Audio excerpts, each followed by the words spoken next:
Hello વિદ્યાર્થી મિત્રો, આપ સૌનું આપને યુટ્યુબ ચેનલ પર હાર્દિક સ્વાગત છે। તો આજે હું તમારા માટે લઈને આવી ગઈ છું ધોરણ 6 વિષય હિન્દી પાઠ 1 દયાલુ શિકારીના અભ્યાસ અને સ્વાધ્યાયના તમામ પ્રશ્નોના ઉત્તરોની સમજૂતી, તે પણ આપણી નવી બુક પ્રમાણે। તે પહેલાં તમે જો આપણી ચેનલને લાઇક અને સબસ્ક્રાઈબ ન કરી હોય તો તે જરૂરથી કરી દેજો। તો ચાલો આપણે આ તમામ પ્રશ્નોના ઉત્તરોની સમજૂતી મેળવીએ। तो અહીં આપણા અભ્યાસનો પહેલો પ્રશ્ન છે, चित्र का अवलोकन करके प्रश्नों के उत्तर दीजिए। तो અહીં આપણને નીચે ચિત્રો આપ્યા છે।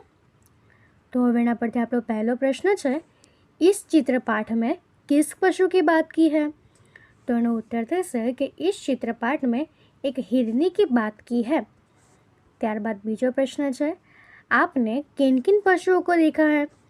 तो આપણે એનો उत्तर લખીશું कि मैंने इन पशुओं को देखा है जिसमें गाय, बैल, भैंस, बकरी, घोड़ा, हाथी, कुत्ता, बंदर, बिल्ली, ऊँट और गधा। तो હવે એના પછીનો આપણો ત્રીજો પ્રશ્ન છે, जंगल में कौन कौन से जानवर देखने को मिलते हैं?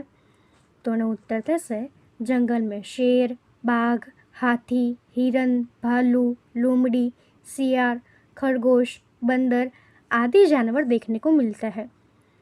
ત્યારબાદ આપણો ચોથો પ્રશ્ન છે, पाठ के आधार पर शब्दों की सूची बनाइए।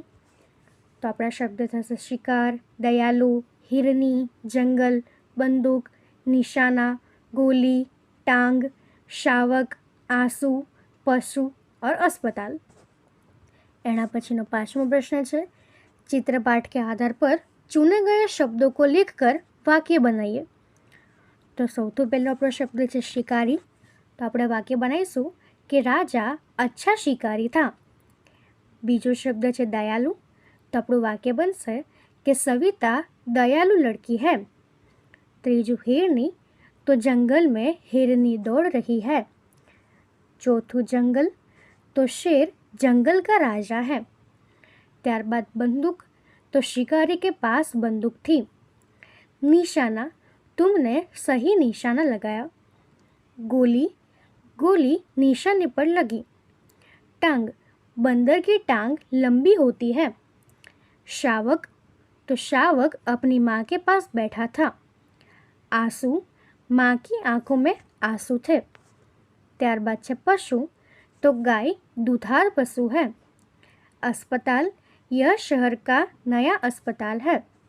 तो આપણે આ પ્રમાણેના વાક્યો બનાવીશું।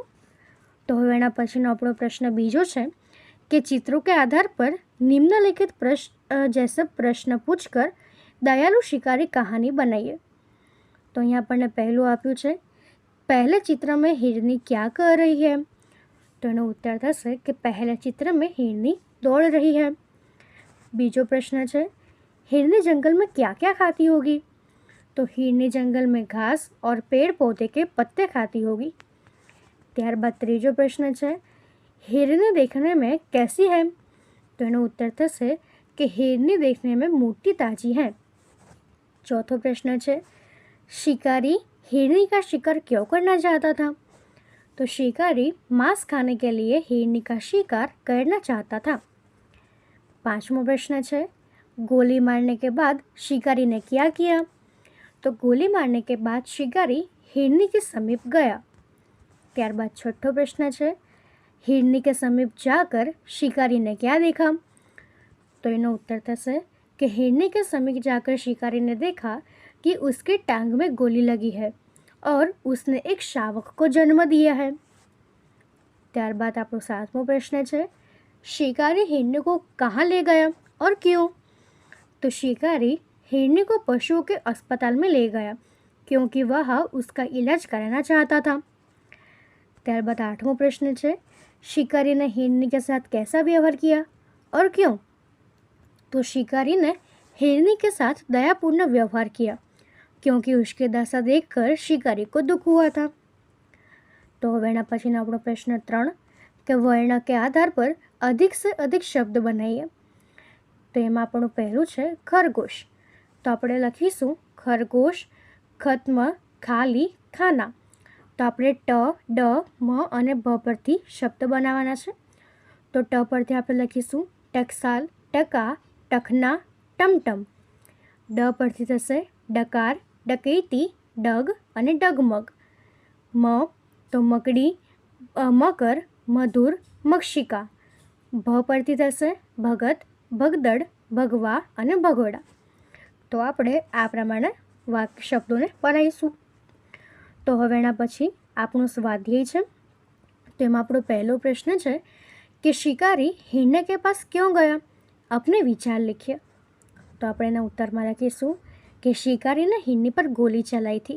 वह यह जानना चाहता था कि उसकी गोली हिरनी को कहाँ लगी और अब वह किस दशा में है. यह जानने के लिए वह हिरनी के पास गया. यह हालत देखकर शिकारी को बहुत दुख हुआ. उसे हिरनी पर दया आई. उसने हिरनी को बचाने का निश्चय किया. इसलिए वह हिरनी को अस्पताल ले गया. एना पछीनो बीजो प्रश्न है, नीचे कुछ प्रसिद्ध कहानी के चित्र दिए गए हैं, उनके नाम लिखकर कहानी लिखिए. तो अहीं आपणने आ चित्र आप्युं छे. तो आपणो विषय प्रवेश थशे. बहुत बोलना बुरी आदत है. इसके कारण बड़ा संकट खड़ा हो सकता है, यहाँ तक कि जान भी जा सकती है. यह कहानी हमें बातूनी न बनने की सीख देती है. एक तालाब था, उसमें एक कछुआ रहता था. वह बहुत बातूनी था. वहीं 2 हंस भी रहते थे. वे उसके अच्छे मित्र बन गए थे. एक साल वहाँ बहुत कम बारिश हुई. तालाब का पानी सूखने लगा. हंसों ने कछुए के साथ दूसरे तालाब पर जाने का निश्चय किया. वे एक लकड़ी ले आए और उसका एक एक सिरा अपनी अपनी चोंच से पकड़ लिया. बीच का भाग कछुए ने अपने मुंह से पकड़ लिया. हंसों ने कछुए से कहा, भाई तुम रास्ते में बोलना मत. बोलोगे तो लकड़ी मुंह से छूट जाएगी और तुम नीचे गिर पड़ोगे. दोनों हंस कछुओं को लेकर उड़ने लगे. रास्ते में एक गांव आया. गांव के लोग इस प्रकार कछुओं को लेकर उड़ते हुए हंसों को देखने के लिए जमा हो गए. लोगों को देखकर कछुए से चुप न रह गया.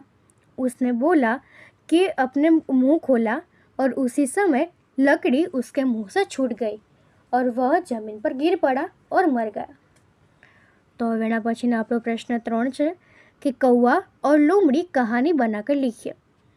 तो कुछ लोग खुशामद के द्वारा दूसरों को मूर्ख बनाकर अपना स्वार्थ सिद्ध करने की चाल चलता है. ऐसे लोगों से सावधान रहने की ज़रूरत होती है और उनके चंगुल में फंसना नहीं चाहिए. तो આપણને આ પ્રમાણના चित्र આપ્યા છે. इस चित्रपाठ में एक चालाक लोमड़ी एक कौवे की बड़ाई करके उसे मूर्ख बनाकर उससे रोटी हड़प लेना चाहती थी. लेकिन कौवा होशियारी से काम लेता है और लोमड़ी को अपना मुंह लेकर खाली हाथ चले जाना पड़ता है. एक बार एक कौवे को एक मोटी रोटी मिली. वह रोटी लेकर उड़ता हुआ एक पेड़ की डाल पर जा बैठा. इतने में एक लोमड़ी पेड़ के नीचे आई. उसकी नज़र कौवे की रोटी पर पड़ी. उसके मुंह में पानी आ गया. उसने सोचा कि कौवे को मूर्ख बनाकर मैं उससे रोटी ले लूँगी. लोमड़ी ने कौवे से कहा, कौवा भैया कोई गाना सुनाइए ना. आपका गाना मुझे बहुत मीठा लगता है. कौवा लोमड़ी की चालाकी समझ गया. उसे लगा कि लोमड़ी रोटी पाने के लिए यह नाटक कर रही है. कौवे ने अपनी चांच की रोटी अपने पंजे से पकड़ ली और वह जोर जोर से काव काव करने लगा. यह देखकर लोमड़ी आश्चर्यचकित रह गई. अरे यह कौवा तो समझदार लगता है, ऐसा वह मन ही मन बोली और चलती बनी. फिर कौवे ने मज़े से रोटी खा ली. सचमुच अपनी झूठी बड़ाई सुनकर हमें गुमराह नहीं होना चाहिए. तो હવે એના પછીનો આપણો પ્રશ્ન 2 અને છે कि प्रश्न 2 और 3 में से आपको कौन सी कहानी अच्छी लगी और क्यों. तो આપણે એનો उत्तर લખીશું कि प्रश्न 2 और 3 में से 2 कहानियाँ दी गई है. बुद्धिमान कौवा, बातूनी कछुआ और कौवा और लोमड़ी. 3 कहानियाँ रोचक है, फिर भी मुझे कौवा और लोमड़ी की कहानी अच्छी लगी. पहली 2 कहानियाँ बहुत पुरानी हो गई है, जबकि कौवा और लोमड़ी कहानी में नवीनता और आधुनिक बोध है. यह कहानी हमें मूर्ख बनाकर अपना मतलब सिद्ध करने वाले लोगों से सावधान करती है. कौवे की चालाकी हमें बहुत कीमती सीख देती है, इसलिए यह कहानी मुझे अच्छी लगी. तो હવે એના પછીનો આપણો પ્રશ્ન 5 છે कि नीचे दिए गए शब्दों के विरोधी शब्द गर्म से ढूंढकर वाक्य प्रयोग कीजिए। तो આપણો પહેલો શબ્દ છે દયાલુ, તો તે થશે નિર્દયી. ત્યાર પછી છે બહુત, તો તે થશે થોડા. ત્યારબાદ છે સ્વસ્થ, તો તે થશે અસ્વસ્થ. સુખ, ખુશ તો નાખુશ. જન્મ તો મરણ. અને બુરાઈ તો ભલાઈ. તો આપણે આ પ્રમાણે એના વિરોધી શબ્દ લખીશું. તો દયાલુ તો નિર્દયી, બહુત થોડા, સ્વસ્થ અસ્વસ્થ, ખુશ નાખુશ, જન્મ મરણ, ભૂલાઈ અને ભલાઈ. તો હવે એનો આપણો વાક્ય પ્રયોગ કરીએ. તો આપણું પહેલું શબ્દ છે દયાલુ. तो दयालु मनुज ने आहत चिड़िया को बुलाया. निर्दयी तो शिकारी निर्दयी होता है. बहुत, तुम बहुत थक गए हो. थोड़ा, अब थोड़ा आराम कर लो. स्वस्थ, आज मैं स्वस्थ हूँ. अस्वस्थ, कल मैं अस्वस्थ था. પછી છે खुश, तो वह हमेशा खुश रहता है. नाखुश, मैंने उसे कभी नाखुश नहीं देखा. जन्म, रोज कई बच्चों का जन्म होता है. मरण, रोज कई लोगों का मरण होता है. बुराई, मैंने आपके साथ कभी बुराई नहीं की. भलाई, मैंने आपके साथ हमेशा भलाई की है. तो હવે એના પછીનો આપણો પ્રશ્ન 6 છે कि नीचे दिए गए वाक्यों में से जो संज्ञा है उसे रेखांकित कीजिए. तो यहाँ આપણને એક ઉદાહરણ આપ્યું છે. થોડી દેર બાદ ઉસે રામ और શ્યામ મિલે. તો અહીં રામ અને શ્યામ એ સંજ્ઞા છે. તો ત્યારબાદ હવે આપણને નીચે આ વાક્યો આપ્યા છે, જેમાં આપણું પહેલું વાક્ય છે કે પૂજન की परीक्षा 5 बजे तक चलने वाली है. તો પૂજન અને પરીક્ષા એ આપણા સંજ્ઞા થશે. એવી જ રીતે બીજું છે સબ અંબાજી જા રહે थे. તો અંબાજી આપણી સંજ્ઞા થશે. गुलाब का फूल मुझे पसंद है. तो संज्ञा गुलाब અને ફૂલ. हिमालय की चढ़ाई बहुत कठिन थी. तो हिमालय ने चढ़ाई. आज बिल्ली सारा दूध पी गई. तो बिल्ली અને दूध. तो હવે એના પછીનો આપણો પ્રશ્ન 8 છે अंदाज अपना अपना. यदि शिकारी की जगह तुम होते तो क्या करते? चर्चा कीजिए. तो આપણે એના ઉત્તરમાં લખીશું कि यदि शिकारी की जगह मैं होता तो मैं भी हिरने के साथ वैसा ही व्यवहार करता जैसा शिकारी ने किया. चर्चा. नरेंद्र, घायल हिरनी और उसके नवजात शावक को देखकर मेरा दिल बहल भरेगा.